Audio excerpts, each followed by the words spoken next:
अभी हमने पीछे देखा कि हमारे पास जो डेटा स्ट्रक्चर हैं, प्रिमिटिव डेटा स्ट्रक्चर और नॉन प्रिमिटिव डेटा स्ट्रक्चर, उनमें नॉन प्रिमिटिव जो है वो दोबारा आपके लीनियर डेटा स्ट्रक्चर और नॉन लीनियर डेटा स्ट्रक्चर में फिर कैटेगराइज हो रहे हैं।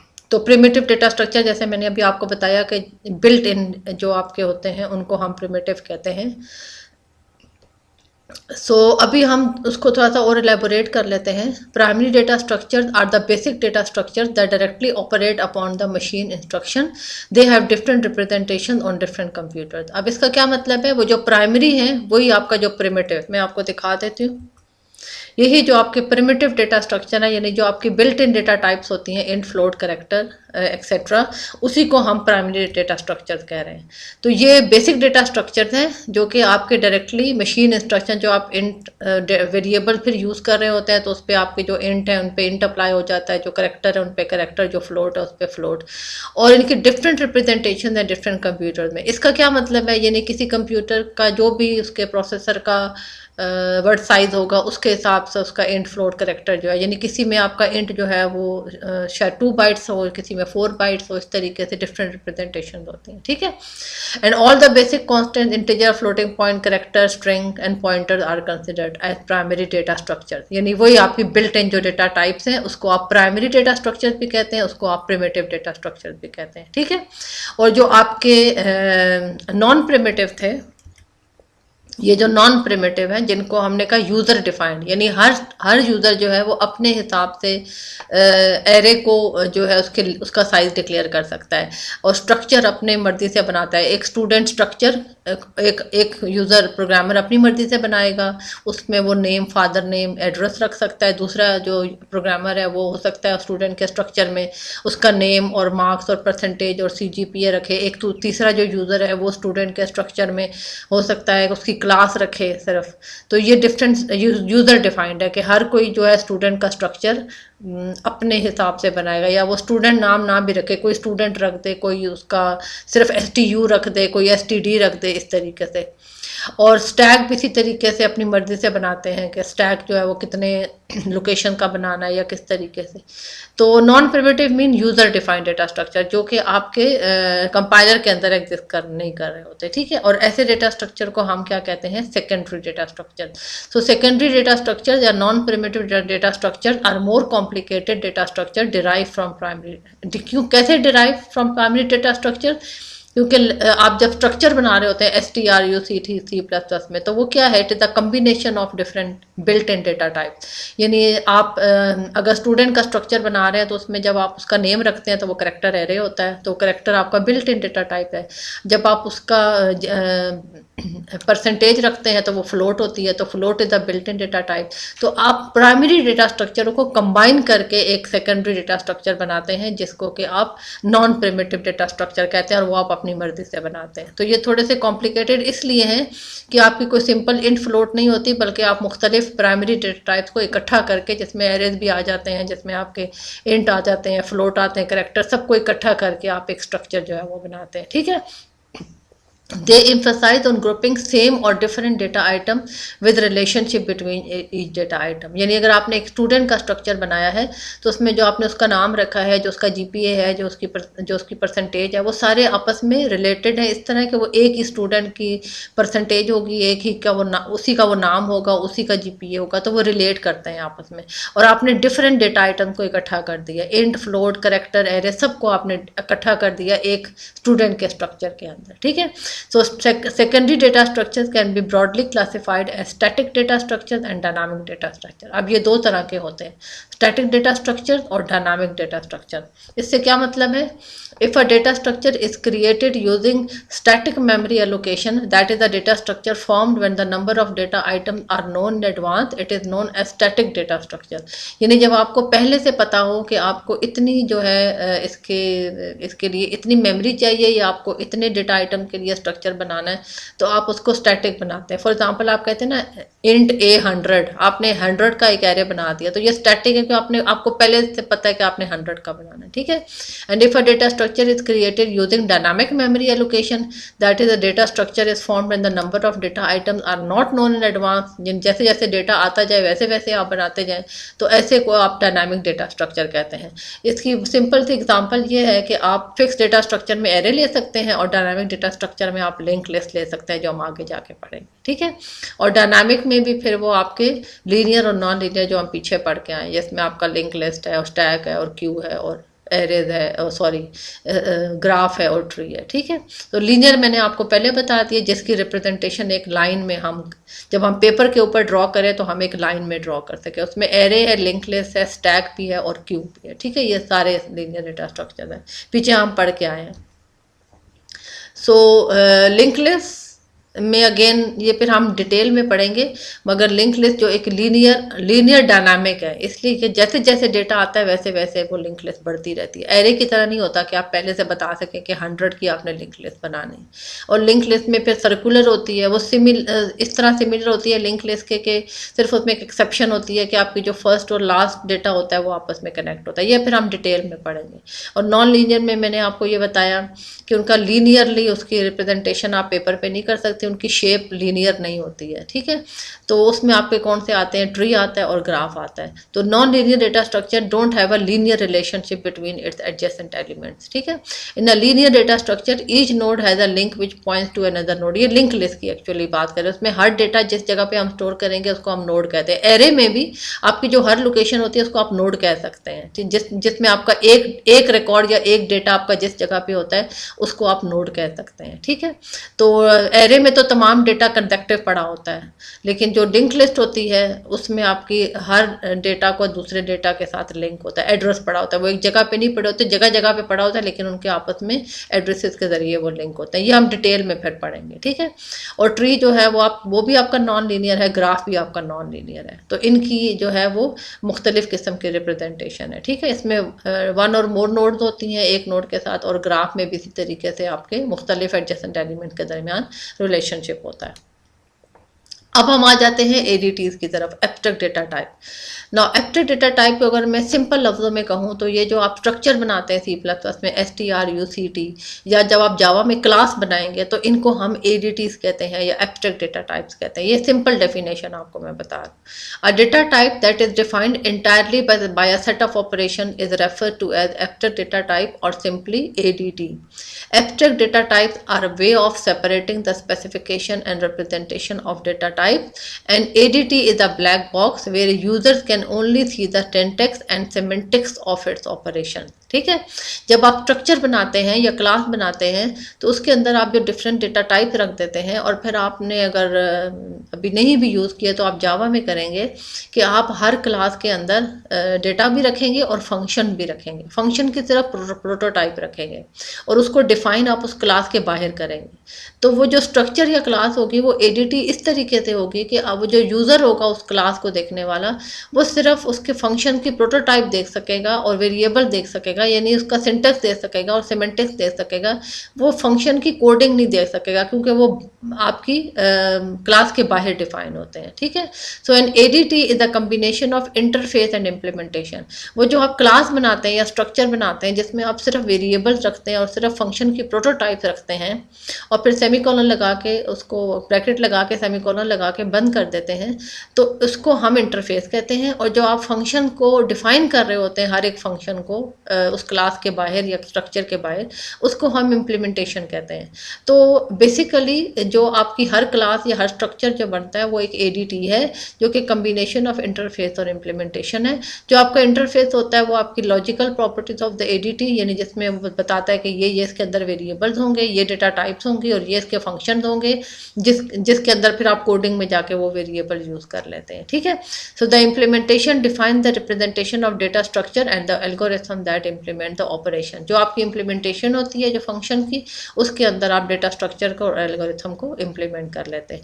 बेसिकली आप छोटे लफ्ज़ों में ये कहते हैं कि जो आपका स्ट्रक्चर और क्लास होती है एब्स्ट्रैक्ट डेटा टाइप, वो इनकैप्सुलेट करती है डेटा और फंक्शन को। यानी आपका डेटा, यानी जैसे मैंने बताया कि आपने अगर स्टूडेंट का स्ट्रक्चर बनाया तो उसका नाम है, फादर नेम है, उसका GPA है, परसेंटेज है, और साथ ही आपने कुछ फंक्शन भी लिख दिया। लेट्स सपोज इनपुट का फंक्शन लिख दिया, लेट्स सपोज GPA कैलकुलेशन का फंक्शन लिख दिया, सिर्फ प्रोटोटाइप। तो आपने प्रोटोटाइप और डेटा को इनकैप्सुलेट कर दिया, इकट्ठा। इनकैप्सुलेट का मतलब होता है इकट्ठा करना। आपने एक स्ट्रक्चर के अंदर डेटा और उसके फंक्शन को इकट्ठा कर दिया है एक जगह पे, और आपने फिर उन फंक्शन की इम्प्लीमेंट बाहर किया, उसके बाहर, मतलब उसकी क्लोजिंग ब्रैकेट के बाहर। तो वो जो स्ट्रक्चर या क्लास है जिसके अंदर आपने डेटा डिक्लेयर किया है और फंक्शन की प्रोटोटाइप रखी है, तो उसको ADT कहते हैं या एब्स्ट्रैक्ट डेटा टाइप कहते हैं, क्योंकि आपने उसमें डेटा और फंक्शन की प्रोटोटाइप को इनकैप्सुलेट कर दिया है या इकट्ठा कर दिया है। तो अगेन शॉर्ट वर्ड्स में आपका जो क्लास और स्ट्रक्चर जो आप बनाते हैं, जिसको हम जावा में क्लास बनाएंगे क्योंकि हम ऑब्जेक्ट ओरिएंटेड प्रोग्रामिंग के थ्रू करेंगे, तो हम हर क्लास को जो है वो ADT कहेंगे, एब्स्ट्रैक्ट डेटा टाइप कहेंगे, क्योंकि आप उस क्लास में डेटा और फंक्शन को जो है वो इकट्ठा करेंगे। So it is similar to a structure. देखिए मैंने अभी आपको बताया क्लास C और C++ में स्ट्रक्चर जैसे आप बनाते हैं, और जावा में आप जो क्लास बनाएंगे, so they are called the abstract data type. ठीक है।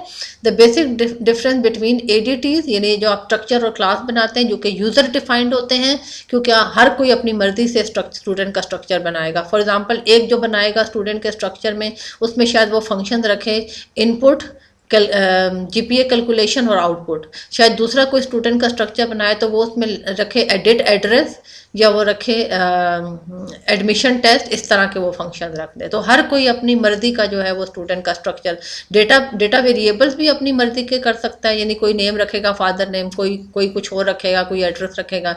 वेरिएबल्स भी डिफरेंट रख सकता है, फंक्शन भी डिफरेंट रख सकता है। तो ये यूज़र डिफाइंड है, इसलिए स्ट्रक्चर या क्लास जो है वो यूज़र डिफाइंड है। ठीक है।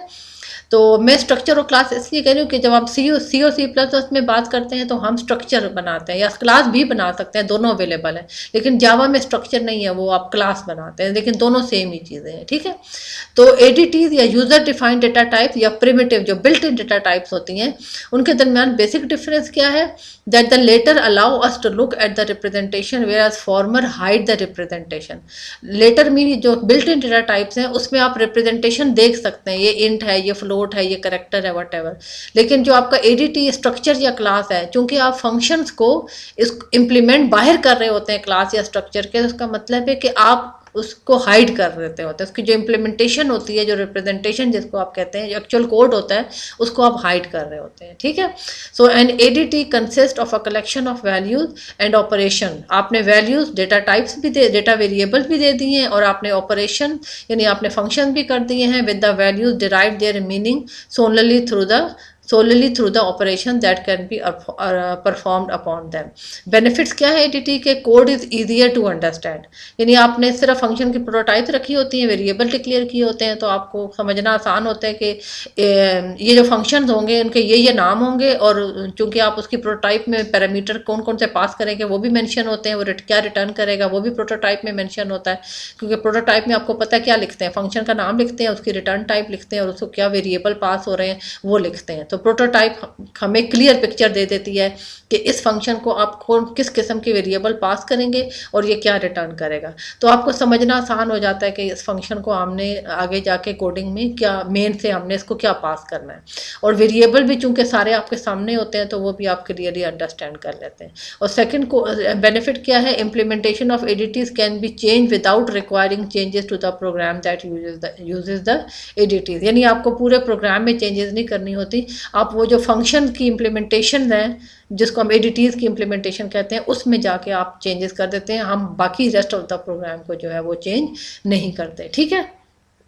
तो ये हमारे जो है, जो हम क्लास बनाएंगे या स्ट्रक्चर बनाएंगे, किसके लिए बनाएंगे? जब हम एरे पे काम करेंगे, या लिंक लिस्ट पे काम करेंगे, या स्टैक बनाएंगे, या क्यू बनाएंगे, या ट्री या ग्राफ, जो भी हम डेटा स्ट्रक्चर पे काम करेंगे, और उसके अंदर हम जो भी ऑपरेशन परफॉर्म कर रहे होंगे, इंसर्शन, डिलीशन या ट्रावर्सिंग का, तो हम हर डेटा स्ट्रक्चर को ADT या जावा में क्लास बना के हम जो है वो उसके अंदर काम करेंगे, ठीक है। क्योंकि वो हमें इसके बेनिफिट्स क्या हैं कि हम क्लास के अंदर फंक्शन की प्रोटोटाइप भी रख देते हैं, वेरिएबल भी रख देते हैं, तो क्लास एक क्लियर पिक्चर हो जाती है कि आपने किस तरीके से जो है कौन कौन से फंक्शन आपने यूज़ करने हैं और वो क्या क्या काम करेंगे, और फिर आप उन फंक्शन की इम्प्लीमेंटेशन को जो है वो एक अलग उससे अलग करके लिखते हैं। तो इस तरीके से आप ये कहते हैं कि आपने इम्प्लीमेंटेशन या रिप्रेजेंटेशन को आपने जो है वो हाइड कर दिया, ठीक है। तो ये हमने एब्स्ट्रैक्ट डेटा टाइप्स के बारे में बात की है। तो यहाँ पे हम इसको ख़त्म करते हैं और हमने ये देखा ओवरऑल कि हमारा जो डेटा स्ट्रक्चर एल्गोरिथम का कोर्स है उसमें हमने एल्गोरिथम्स भी देखने हैं कि हमने किसी भी डेटा स्ट्रक्चर में इंसर्शन कैसे करनी है, डिलीशन कैसे करनी है, ट्रावर्जन कैसे करनी है, उसका कोड क्या है, उसका एल्गोरिथम क्या है। या उसके अलावा भी हमने कुछ एल्गोरिथम पढ़ेंगे, जैसे रिकर्जन को पढ़ेंगे, आइट्रेशन को पढ़ेंगे, और हम सॉर्टिंग के भी बहुत सारे मेथड्स पढ़ेंगे। हम मतलब डेटा स्ट्रक्चर के ऑपरेशन के अलावा भी कुछ एल्गोरिथम को हम डिस्कस करेंगे जो कि डेटा स्ट्रक्चर में लाई इसलिए करते हैं कि उन एल्गोरिथम में डेटा स्ट्रक्चर जो है वो काफ़ी हद तक यूज़ होते हैं। जैसे सॉर्टिंग में हम एरे डेटा स्ट्रक्चर यूज़ करके सॉर्टिंग मेथड्स हैं, या ट्री यूज़ करके अलग सॉर्टिंग मेथड्स हैं। तो फिर हम उनकी टाइम कम्प्लेक्सिटी निकाल के देखेंगे कि कौन सा डेटा स्ट्रक्चर जो है या कौन सा सॉर्टिंग एल्गोरिथम किस डेटा स्ट्रक्चर के साथ जो है वो एफिशिएंट है टाइम कम्प्लेक्सिटी के पॉइंट ऑफ व्यू से। तो हम एल्गोरिथम को भी देखेंगे, हम डेटा स्ट्रक्चर को भी देखेंगे, और हम हर एल्गोरिथम में डेटा स्ट्रक्चर को यूज़ करके ओवरऑल डेटा स्ट्रक्चर और एल्गोरिथम के ऊपर बेस करके हम ये कंक्लूड करेंगे कि हमारा ये एल्गोरिथम जो है वो कितना ज़्यादा एफिशिएंट है प्रोसेसर के पॉइंट ऑफ व्यू से, या समवेयर हम मेमोरी के पॉइंट ऑफ व्यू से भी देखेंगे, और अदरवाइज भी हम देखेंगे कि इसकी डीबगिंग या मेंटेनेंस ये सारी चीज़ें कलेक्टिवली जो हमने एक एफिशिएंट एल्गोरिथम के लिए पढ़ी हैं वो किस तरीके से उसके ऊपर लाई करती हैं। और हम जो इम्प्लीमेंटेशन होगी, जो आपकी लैब होगी, वो हम जावा के अंदर करेंगे। और जैसे हमने भी ये बताया कि जावा में अगर कुछ लोगों के इल्म में ये हो, वरना हम जब शुरू करेंगे तो हम बेसिक इंट्रोडक्शन से उसको शुरू करेंगे कि जावा में आप क्लास बनाते हैं जो कि आपका एडीटी है, एब्स्ट्रैक्ट डेटा टाइप है, क्योंकि क्लास जो है वो आपके मुख्तलिफ डेटा टाइप्स को इकट्ठा करने के काम आती है। क्योंकि जो आपके एरे के अलावा जितने डेटा स्ट्रक्चर हैं, link list, stack, Q, tree और ग्राफ, उन सब में आपकी एक डेटा टाइप से आपका काम नहीं चलता, आपको मुख्तलिफ डेटा टाइप्स को कंबाइन करके वो डेटा स्ट्रक्चर डिफाइन करना होता है। तो इसलिए आपको अगर हम C++ में डेटा स्ट्रक्चर इंप्लीमेंट करें तो स्ट्रक्चर बनाना पड़ता है, क्योंकि उसमें आप मुख्तलिफ डेटा टाइप्स को इकट्ठा कर सकते हैं। या अगर हम जावा में काम करें तो वहाँ क्लास बनानी पड़ती है। बेसिक पर्पज़ ये है कि हम एरे को छोड़ के बाकी जितने भी डेटा स्ट्रक्चर हैं उनको इम्प्लीमेंट करने के लिए हमें मल्टीपल डेटा टाइप्स के ऊपर काम करना पड़ता है। तो हम अगर लिंक लिस्ट की क्लास बनाएंगे तो हमें वो मुख्तलिफ डेटा टाइप्स को इकट्ठा करके हम एक क्लास के अंदर ले आएंगे, और फिर हमें फंक्शन लिख लेंगे कि ये फंक्शन हम, यानी इंसर्शन का फंक्शन हो गया, डिलीशन का हो गया, या insertion at the end, insertion at the beginning, deletion in the middle, somewhere जो भी हमने इंसर्शन, डिलीशन और ट्रावर्जिंग फ्रॉम फर्स्ट टू एंड, या ट्रावर्जिंग फ्रॉम एंड टू फर्स्ट, इस तरीके से हम फंक्शन की सिर्फ प्रोटोटाइप लिख लेंगे क्लास में, और फिर हम उन फंक्शन की कोडिंग जो है वो हम क्लास के बाहर करेंगे। इस तरीके से हम एक ऑर्गेनाइज्ड फॉर्म में कोड लिख सकते हैं। और चूंकि वो जो फंक्शन की कोडिंग होती है वो क्लास से अलग होती है, तो हम उसको हाइड भी कर सकते हैं, क्योंकि बेसिकली ऑब्जेक्ट ओरिएंटेड प्रोग्रामिंग या एडीटी जब हम कहते हैं कि हम यूज़ करते हैं तो उसका असल पर्पज़ ये होता है, जब हमें अभी पिछली स्लाइड में भी देखा कि आप अपनी रिप्रेजेंटेशन या इम्प्लीमेंटेशन को हाइड इस तरह कर लेते हैं कि आपको क्लास के अंदर सिर्फ फंक्शन की प्रोटोटाइप्स लिखते हैं, और चूंकि उसको बाहर डिफाइन करते हैं क्लास के, तो आप उसको हाइड कर लेंगे। सिर्फ ये कि क्लास के अंदर जो फंक्शन होंगे, प्रोटोटाइप्स होगी, उसको देख के कोई यूज़र फंक्शन को कॉल कर लेगा, इररिस्पेक्टिव ऑफ के उसकी इम्प्लीमेंटेशन किस तरीके से आप काम कर रही है। तो इस तरीके से हम जो क्लास होती है उसको इंटरफेस कहते हैं, जो उसकी फंक्शन की कोडिंग होती है उसको इम्प्लीमेंटेशन कहते हैं। तो हम इम्प्लीमेंटेशन पे चूंकि हमारा ज़्यादा जो है ब्रेन यूज़ होता है और हमारी ब्रेनस्टॉर्मिंग भी वहीं पे होती है, डेफिनेटली फंक्शन की कोडिंग लिखते वक्त हमारा ज़्यादा दिमाग इस्तेमाल होता है। बाकी वेरिएबल डिक्लेयर करते वक्त या फंक्शन की प्रोटोटाइप तो ज़्यादा फंक्शन की कोडिंग लिख लेते हैं, तो उसी की उधर से ही फंक्शन का नाम देख के और रिटर्न टाइप देख के और पैरामीटर देख के हम प्रोटोटाइप लिख लेते हैं। तो इसका मतलब ये है कि क्लास बनाना तो कोई इतना वो नहीं है, वो इंटरफेस हो जाएगा आपका कि आपको पता चलेगा, किसी को यूज़र को पता चलेगा कि आप ये क्लास जो है इसमें आप ये फंक्शन जो है वो आप इस्तेमाल कर सकते हैं। और इम्प्लीमेंटेशन चूँकि अलग होती है, क्लास के बाहर होती है, जिसको आप हाइड कर सकते हैं। इम्प्लीमेंटेशन अगेन मेन फंक्शन की जो कोडिंग होती है, मेन की बात नहीं कर रही। मेन जो है वो एक रनिंग पॉइंट होता है, उसमें आप कोई कोडिंग नहीं लिखते हैं। यानी एक अच्छी प्रोग्रामिंग सीक्वेंस ये होता है कि आप एक स्ट्रक्चर या क्लास बना लें और उसके जो फंक्शंस हैं उनको आप अलग से डिफाइन करें, अलग से इम्प्लीमेंट करें, उनकी कोडिंग अलग से लिखें, उसको आप हाइड कर दें और जो मेन होता है उधर से आप सिर्फ फंक्शन को कॉल करें। तो मेन एक एंट्री पॉइंट होता है, एग्जीक्यूशन पॉइंट होता है, उसका कोई उसमें कोई कोड नहीं होना चाहिए। तो कोड आपका सारा कहाँ होता है, वो जो आपने मुख्तलिफ फंक्शन वहाँ पे जो है वो क्लास में डिक्लेयर किए होते हैं प्रोटोटाइप की फॉर्म में। तो उसकी इम्प्लीमेंटेशन आप अलग लिख लेते हैं, तो उसको फिर आप हाइड कर लेते हैं। हाइड अब कैसे होता है, उसको ऑब्जेक्ट कोड बना के हाइड कर सकते हैं, उसको अलग फाइल में डाल के आप हाइड कर सकते हैं। मुख्तलिफ उसके जो है वो तरीके होते हैं। तो इस तरीके से हम जो अपने ये डेटा स्ट्रक्चर का कोर्स है उसमें हम हर डेटा स्ट्रक्चर को जावा में जाके इम्प्लीमेंट करेंगे। हम जो भी क्लास बनाएंगे उसको हम एडीटी कहेंगे और हम उसमें जितने भी फंक्शन हो रहे होंगे उसकी इम्प्लीमेंटेशन हम जो है वो क्लास के बाहर लिखेंगे। तो इस तरीके से हम डेटा स्ट्रक्चर एल्गोरिथम के कोर्स को लेके चलेंगे कि हम हर डेटा स्ट्रक्चर के को एनालाइज करेंगे, उसके ऑपरेशन को, उसकी टाइम उसके ऑपरेशन के लिए जो कोड लिखेंगे उसकी टाइम कम्प्लेक्सिटी निकाल के जो है, या उसके अलावा और जो एल्गोरिथम्स हैं जिनमें मुख्तलिफ डेटा स्ट्रक्चर यूजर मैंने बताया, सॉर्टिंग, सर्चिंग एक्सेट्रा, तो उसकी भी एल्गोरिथम की हम टाइम कम्प्लेक्सिटी देखेंगे कि कौन सा वाला एल्गोरिथम जो है वो किस पॉइंट ऑफ व्यू से जो है वो एफिशिएंट है। So this is all we are going to do in the course of data structure and algorithm. Thank you.